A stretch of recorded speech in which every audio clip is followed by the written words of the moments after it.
Hey, it's Alicia Main, the animal healer, and I'm here with Aiyanna for another White Wolf Wisdom episode. So as you can see, Aiyanna is laying in the hay. I'm gonna back up so you can see the bigger picture. She's in my horse's shed.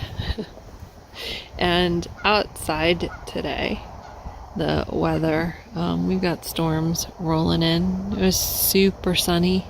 Actually, it was bordering on hot. And winter is still here.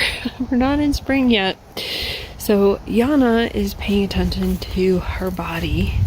And I think, as we all know, Eckhart Tolle came out with a beautiful book a couple of decades ago called The Power of Now. And it really extolled some very powerful spiritual wisdom. Well, Aiyanna wants to remind us, do not forget about the power of nap. You know, when we have little kids, when we were little kids, we had nap time. And you know what?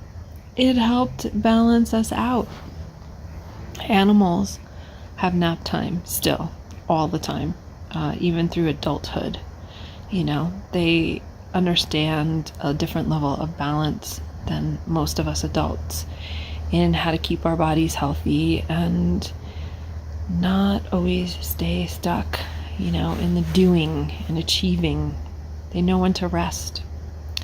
So Aiyanna's White Wolf Wisdom today is about the power of nap and recognizing that there are times when the best thing that you can really do for yourself, especially if you're tired or you just can't figure out a way to move through a certain situation, is to actually take a nap.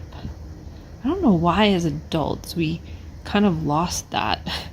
I know they still have like long lunches and naps in Italy, which is probably why they're a lot more peaceful than maybe us in the United States sometimes. But I digress. Aiyanna's wisdom is to honor yourself with the power contained in shutting down your brain for a bit and napping, especially when your body tells you this is what you need to relax, to let your nervous system reboot, and to have clarity in your thinking, your feeling, and your behaviors. So, do you allow yourself to take a nap when you need it? Thanks for joining us for White Wolf Wisdom.